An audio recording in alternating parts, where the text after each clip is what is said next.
Баткен облусунун жүзү болгон өкүлчүлүктүн имаратынын бет маңдайы шаардын көркүн бузган жазуулар менен көп жылдардан бери өзгөрүүсүз турат. Ошол эле учурда атайын жарыктандыруу үчүн коюлган чырактар белгисиз жарандар тарабынан талкаланып калган.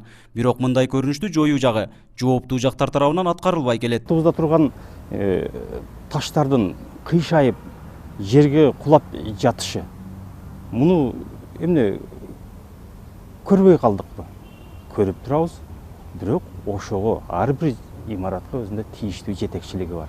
Ошолор дагы кайталайын, мынабы президентибиздин жарлыгыны терең окуп туруп, иш чарасына ошону бадырайта жазып туруп, ушунун үстүнөн иш алып барыш керек. Шаардын көркүнүн бузган жайлар көп да. Мисалы, имараттардын сыртына жазып салган, көчөлөр дагы тар, жада калса эс алуучу жайлары дагы жок, скамейкалар жок. Ушуга бир бийлик тарабынан да көңүл буруулар болсо дейм да.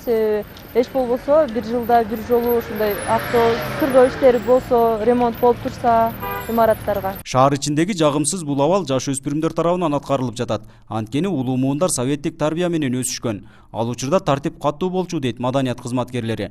Ошол себептүү уйман Адеп жана маданият жылында аты энеден тартып билим берүү мекемелери да жаш муундарды маданиятка үйрөтүү зарыл деген оюн кошумчалады. Быйылкы жарыяланган жарлыктан адам жыйынтык чыгарып,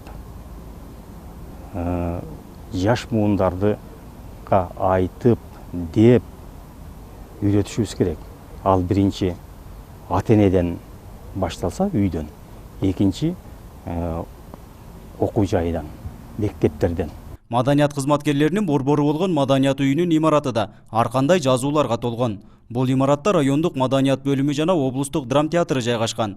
Көп жылдардан бери бул жазуулар өчүрүлбөй, кайрадан жаңылары жазылууда. Шаар бийлиги мындай терс көрүнүштөрдү жоюу боюнча имарат ээлерине кат аркылуу кайрылышканын билдирди. Аларды жок кылыш боюнча бул көпчүлүк дээрлик бардык жазуулар жеке менчик дубалдарга, ушу дарбазаларга жазылгандыктан ар бирөөнө кат жүзүндө кайрылып, бүгүнкү күндө ошонун жок кылуун сунуштап жатабыз. Эгерде ал жок болбосо административдик чараларга көрүүгө чейин барабыз.